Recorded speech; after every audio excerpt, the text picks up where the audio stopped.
talk is something, again, that I came up with. I'm like, I want to talk to other coaches, get their perspectives. I want other people to hear what they have to say.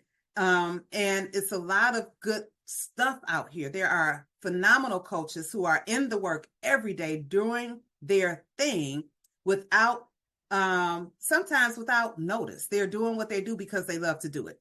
I want to put people on notice, and I want people to see who these other people are. So Nakasha is one of them. She is in a middle grades math. She is a middle grades math expert and a professional thought partner. She is the proud founder and lead consultant of Sincerely a Math Student LLC, a reputable consulting firm that specializes in helping middle grades math teachers create lessons that do what?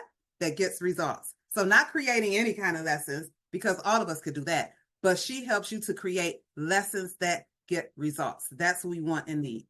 Welcome, Nakasha. Thank you so much. You are so welcome. Listen, I am so happy to have you here.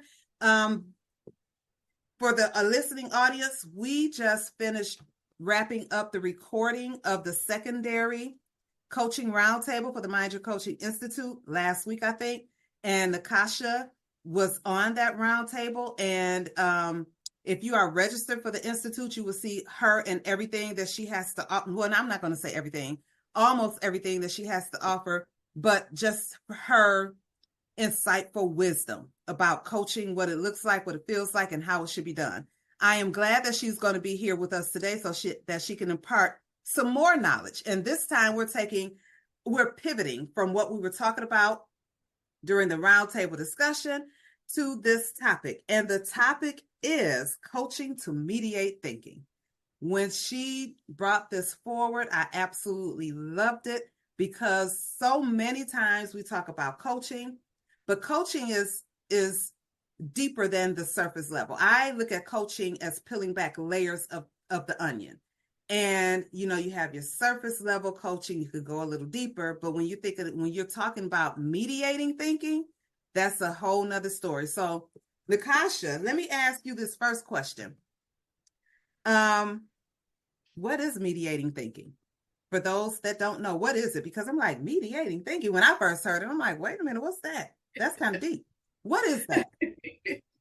When I think of mediating thinking, I think of, I need to get in touch with this person so that I see a change in behavior. Mediating thinking means that I'm really asking facilitative questions to really figure out how you've concluded some things. And I want to spend time with teachers to really think about what it is they're telling me, and also spend time in their class, because oftentimes what people say betrays what they really feel. So I want to give them an opportunity to really show me where their passion lies. And then if I need to challenge them, or if I need to extend their thinking or make some new connections, then they begin to understand the process of thinking about their own thinking, right? It's raising this awareness of metacognition so that I coach myself out of a position with them. The whole purpose as a coach is for me to get you to see a path to really figure out, as a practitioner, what things do I need to put in place in order for me to test if this process is going to work. So if I put those things in place for you, and you start to think about those things, then guess what? I don't really need to be there to facilitate your thinking. You just need me to be a thought partner. So it's really transitioning from, here are these things that you need to be doing, to think about, here's what you should be thinking when you approach your curriculum. Here's what you should be doing versus here's what you should be thinking. That's a big difference. Because we can do things all day, every day, but are we doing the right things that are going to give us the results that we're trying to yield? But if you wrap that thinking around that, then that helps a person to think more deeply, more reflectively about what it is they need to do to get the doing done, if that makes sense. Because you just can't act. You just can't be just doing anything. You have to have purpose and intent behind it. So one thing, when I was reading your bio, you said you are a thought partner, and you emphasized it again not too long ago. So being a thought partner, because people we use that term. I see that term a lot. That's like an end phrase. Yeah, I'm a thought partner. But tell us what exactly being a thought partner entails, especially when we're talking about mediating thinking. So I come from two trains of thoughts when I approach my coaching. One is student-centered coaching, where looking directly at whatever the process is to make sure that students are achieving, because if students aren't achieving, all the things that we're doing are not. And the other piece of that is cognitive coaching. And the piece that I pull on a lot with cognitive coaching is I don't have a predetermined state for you to get to. We can agree that we want students to achieve, and how that looks in your class and in my class, even though we might teach the same subject, is going to look different. And so when I say I am really thinking about ways in which teachers I can be a thought partner for teachers, I want to help them to realize that they can have some. I don't like the word I don't like the word when we say teachers have autonomy. Yes. I do shy away from that because I think that has a negative connotation. Autonomy, in my opinion, means that you're building the goal. No, we have a shared goal. We have a shared goal already that the state has already given us. So therefore, it's not about you having autonomy to create your own goal. It's about creating a path from where we are to the goal. And so when I think of being a thought partner, I am the person on the side asking you, what do you think about that? Did that feel okay? Oh, when you said such and such, this happened.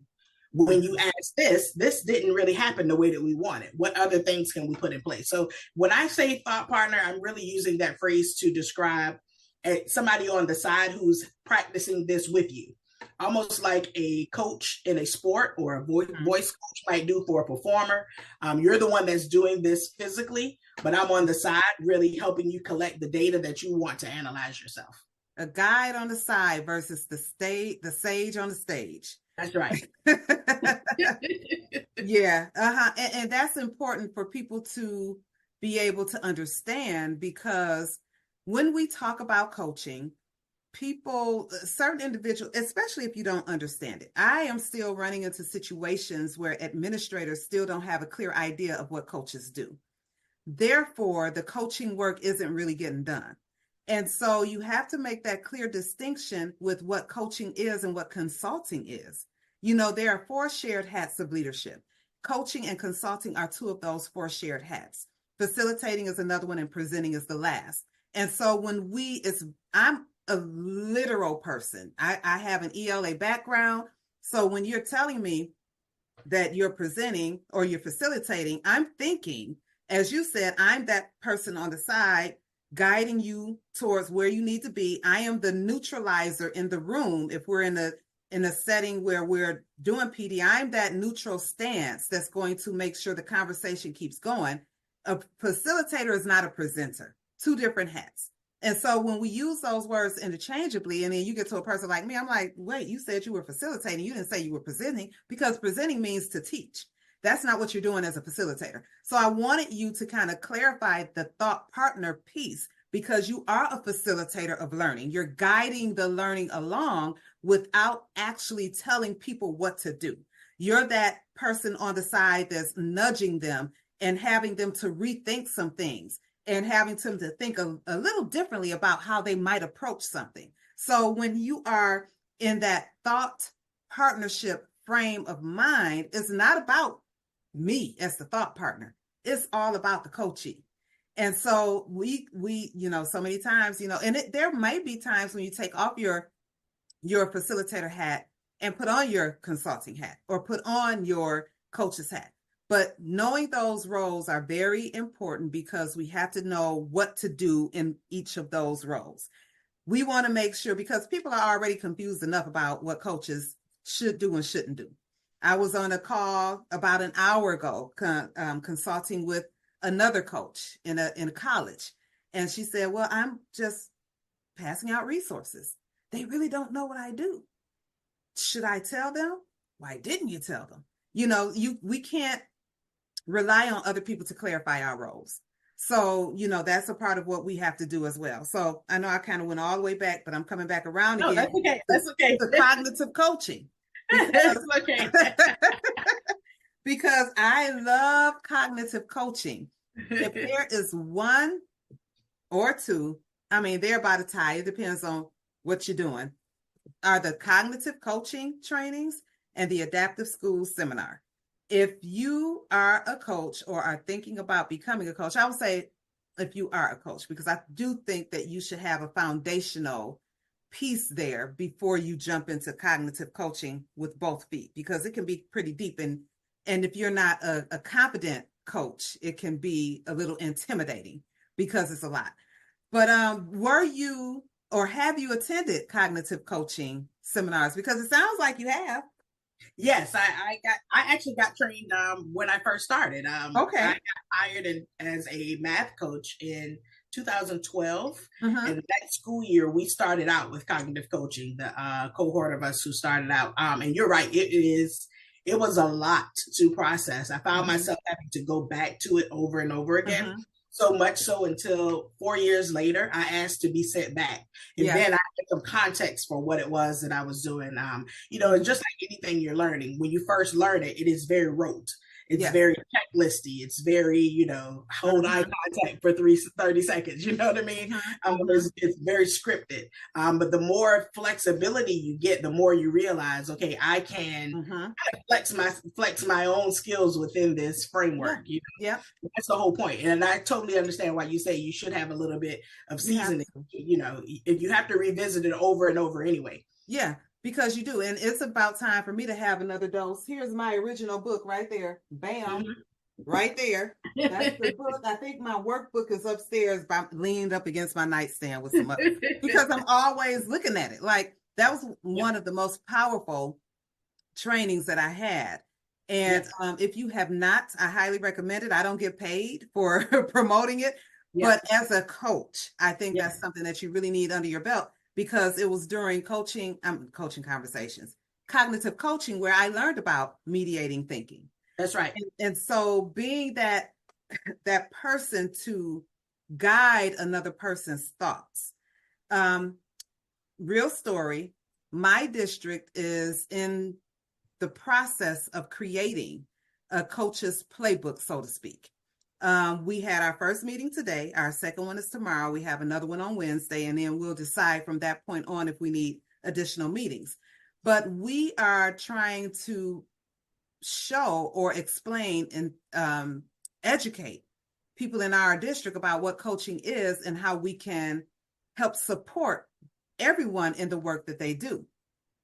Having that guidebook is going to be a game changer, because now people can see it in written form, exactly what we do.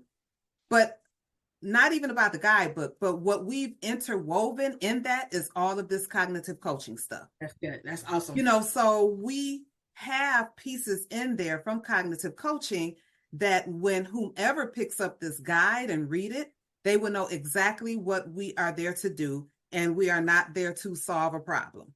That's right. That's not what we do in the coaching stance. Now, if we wanted to give recommendations and suggestions, then we will definitely remove that coaching hat and put on our consulting hat. That's when we are in that mode.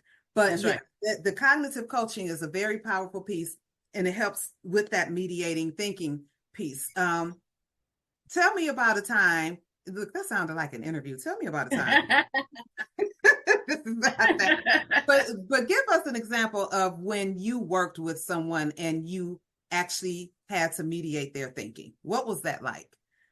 So I remember there's something that comes to mind when I was working, not just with one teacher. I'll use an example of a team. It was a sixth grade math team that I was working with. And in their opinion, the kids just couldn't do it. Now, what we do know about mathematics, specifically in my state, I'm in Virginia, what we did in college algebra has come down to 7th and 8th grade. Yes. And that's a real thing. We just have to acknowledge that and understand that sometimes it is true. Our students do not show the capability of doing some of the mathematics, especially the rigor in which they're asked them to do. And so one of the things I've been working with teachers around is, okay, what are those missing pieces? Instead of us saying that the students just can't do it, which makes us lean into this mentor approach. Our job to become mentors, our job to educate them. And if we don't take our rightful place in this lineage or in this line of their education, it's going to take 3 years for somebody to get them back on track for what we decided we weren't going to stretch them about. And what I love is there's all this new brain research coming out that's talking about how teachers in the classroom with tier 1 instruction can stretch students' minds or shrink students' minds. And so how are we going to stretch them? If we can't stretch them to grade level capacity, we can spend 80% of our time on grade level tasks so that we can get them more and more ready and closer to grade level, so that we're not continuing this opening of the gap as students move on. And so they just didn't believe it. And so one of the things that we talked about was, how can we shift our approaches? Instead of preparing students for where they're going, what if we connect them to where they've been? And that shift, really thinking about how we use number sets to teach these complex ideas instead of borrowing from high school to teach them algebraic formulas, that really helped to shift their mindset when we begin to talk about what those connections are. And it not only shifted their mindset, it challenged them a little bit around when I'm asking them to, I remember doing a PD with teachers and just asking them to do something simple as, draw a number line from -5 to 5 and have teachers do it backwards.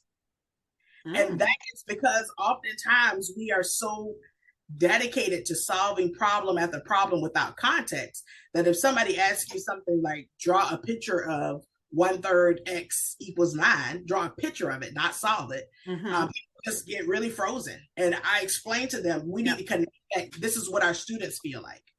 And so when I working with the algorithms, yes, not having that visual, showing it in a visual representation. Yes, we have to teach it from a place that makes sense. And if we teach it from a place that makes sense, students are more likely to make a better decision about what the mathematics is asking them to do. And that's what we borrow from the literacy. What does this mean? What does this equal sign mean? What do all these symbols mean?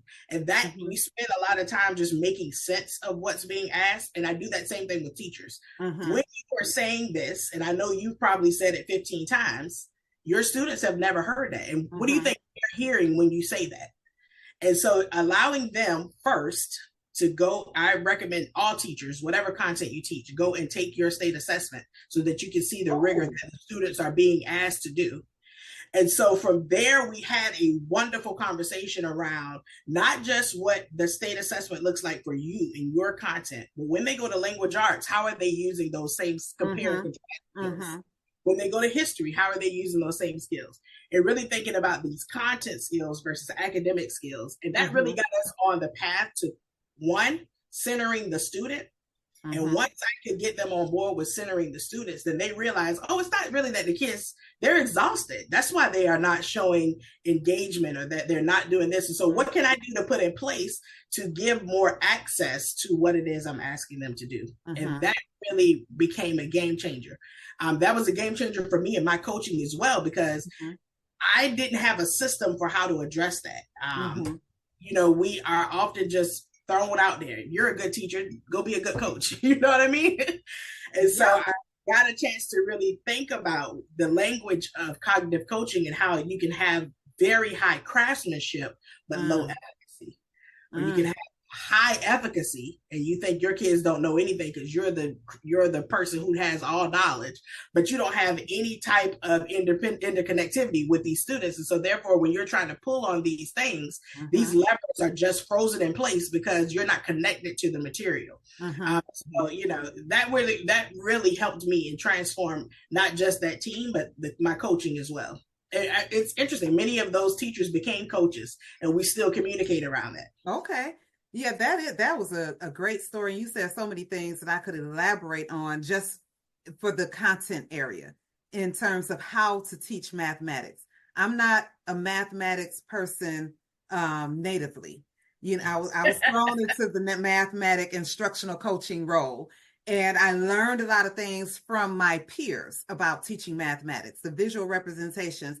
My executive director at the time pushed us to not only solve this problem without using the algorithm. And so here we are trying to figure, okay, are we going to use what visual?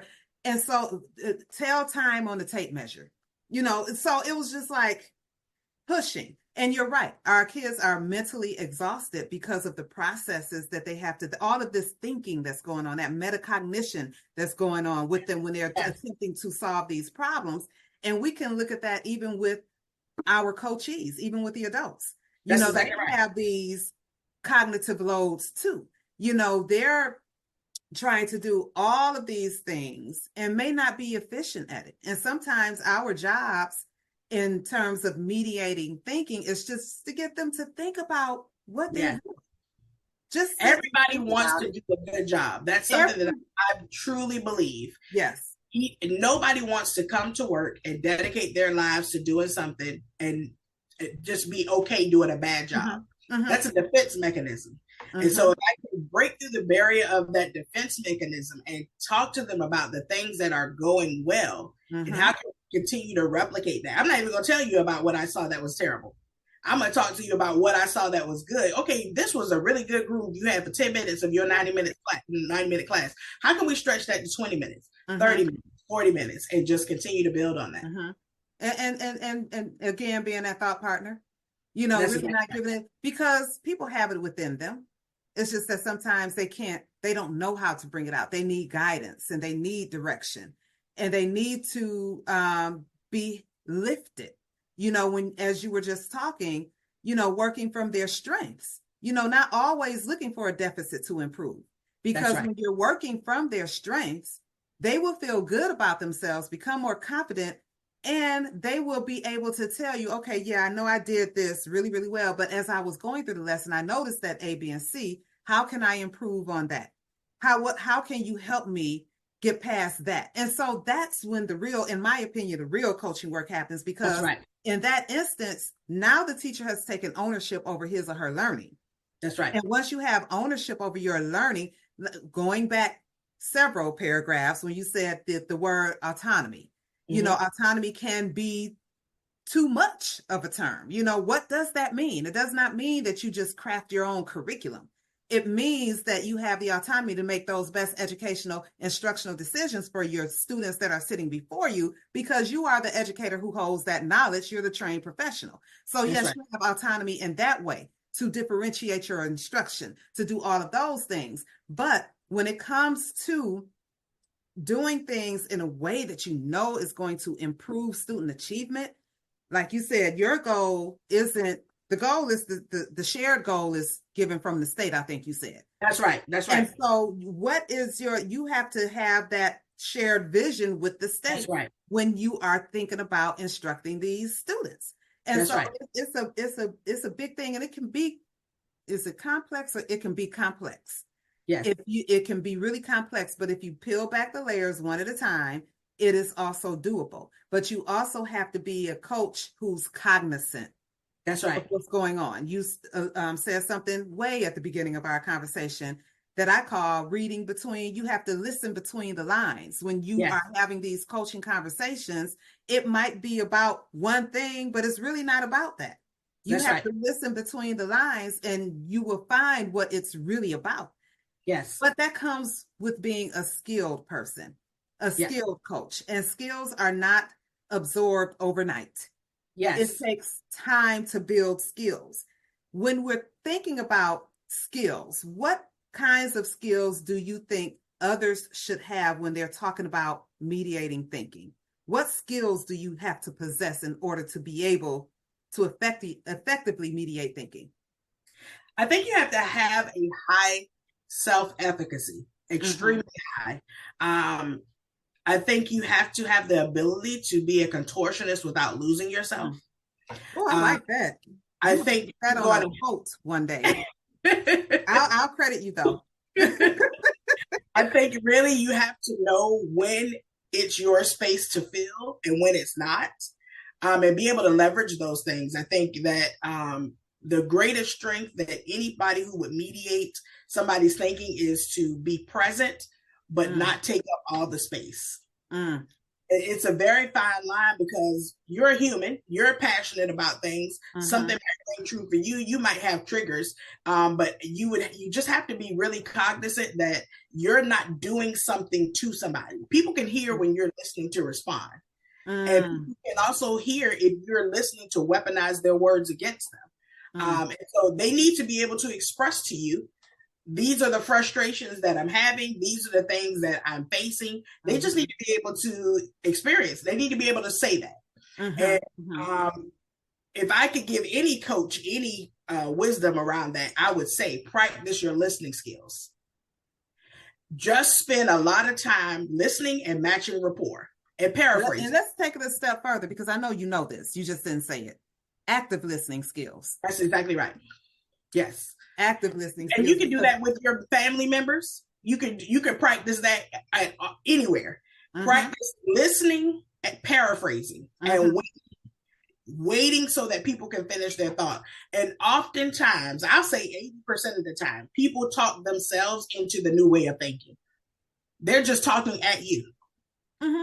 People will really have their own solutions. And if they don't, that 20% of the time, then you might need to go into consultant mode. But 9 times out of 10, you are just there to even just listen and let them talk about it. And just paraphrasing and letting somebody hear their own words back to themselves is powerful in itself. And really, that I feel like those are the skills that somebody would need to work on. Really thinking about, like, how can I just be present while this person is talking themselves through this process? And all of that was a lot. And it was on point. It was right on point, because the goal for mediating thinking is for the coachee to come up with his or her own solution. That's right. That's the goal, because they can absolutely do it. Just like you said, if you allow them to just talk, then they will come to that. That happened just this year. I was talking to a math person, a 8th grade math teacher. And in my district, we have implemented building thinking classrooms. We started last year, and it has really taken fire. And I'm so happy to be able to go into rooms and see that all of the math teachers are using BTC. Yeah. So when we were talking, she was noticing that, she did not defront her classroom, how the desks were arranged. Okay, so they are not using all of the walls. And so as she was telling me what she was noticing, she was also coming up with the solutions. Well, I guess I can slant the desk in this way, because she didn't have tables in her room. So she had desk groupings. I guess I could slant it this way. And then if I take that anchor chart down, I could put that whiteboard there, or that vertical whiteboard, and then we can, and she was talking her way. I didn't have to say anything. The only thing I had to do was go back and look at building teaching classrooms somewhere, because that was new to me, so that I could understand what she was talking about. But she did it all on her own. And it was just the fact of her having someone to sit with her in that space, participating in an active listening situation, being fully present about what she was saying, not listening to respond, but listening to understand. And so that's imperative. And I think that is an advanced coaching skill, if we should level them. And that's an advanced coaching skill that is going to take practice. And like Nakasha said, practice with your family. That's how you get good at it. You may not be able to practice every day at work. And just know that all conversations aren't really coaching conversations. That's right. It might not lend those specific skill sets to that.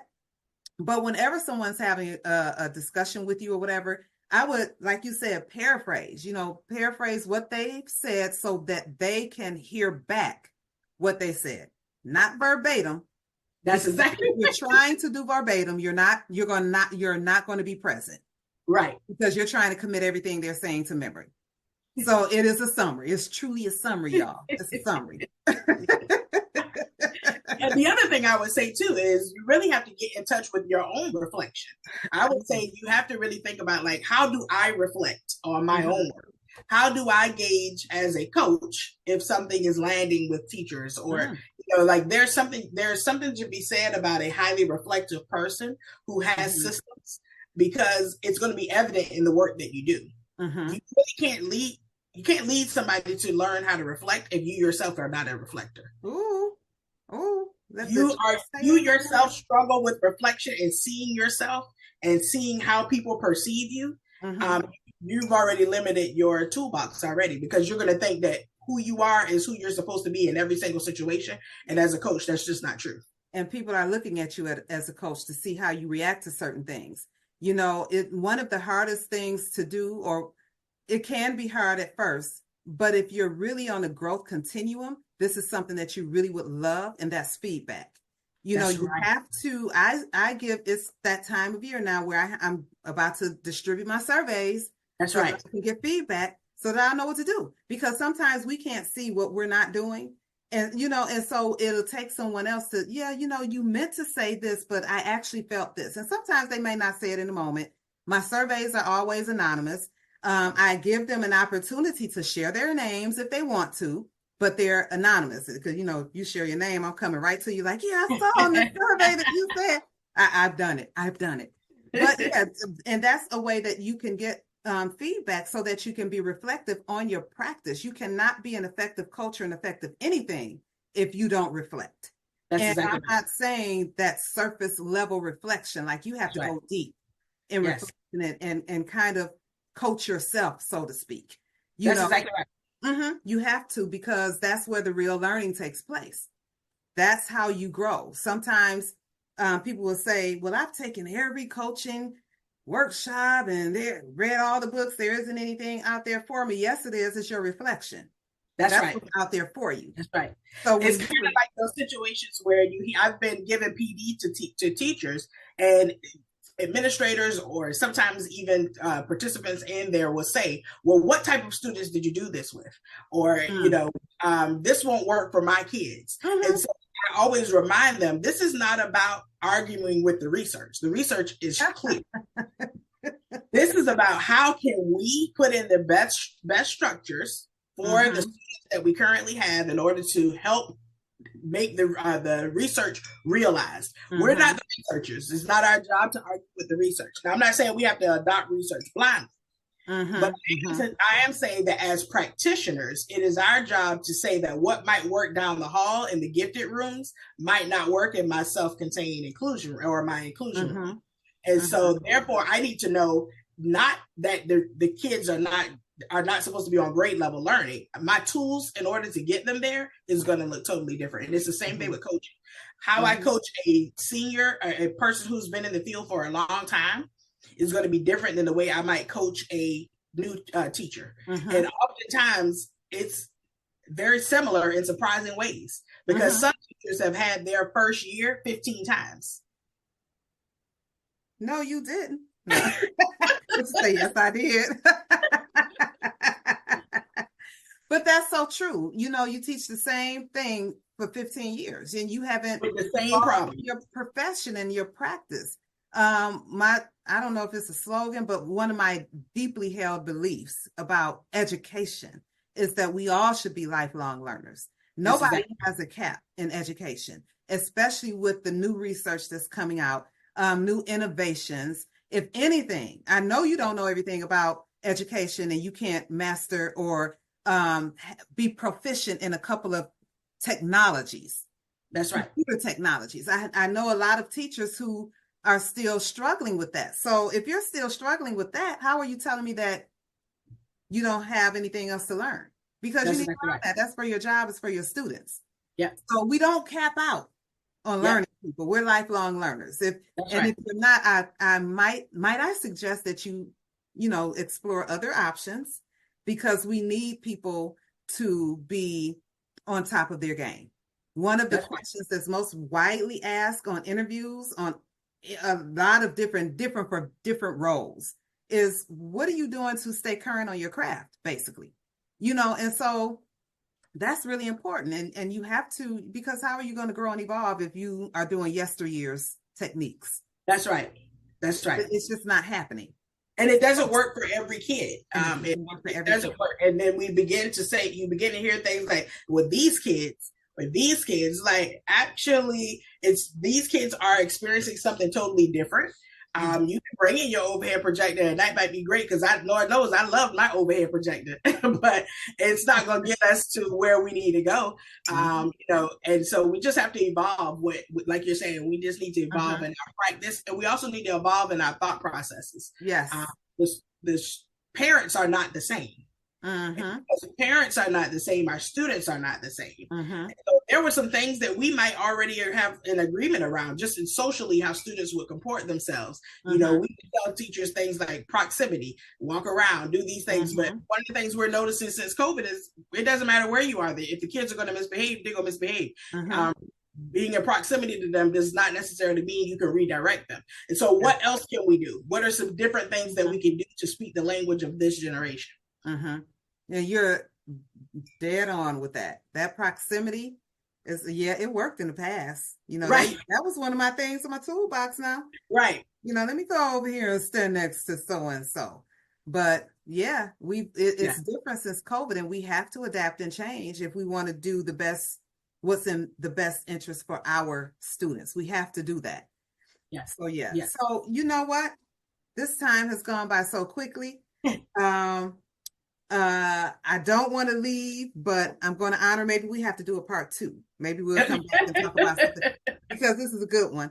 So, but if you have any last parting words about mediating thinking, what should people know and understand about that? What tips, techniques, strategies, tools, tidbits, nuggets, gems can they pick up? What would those be?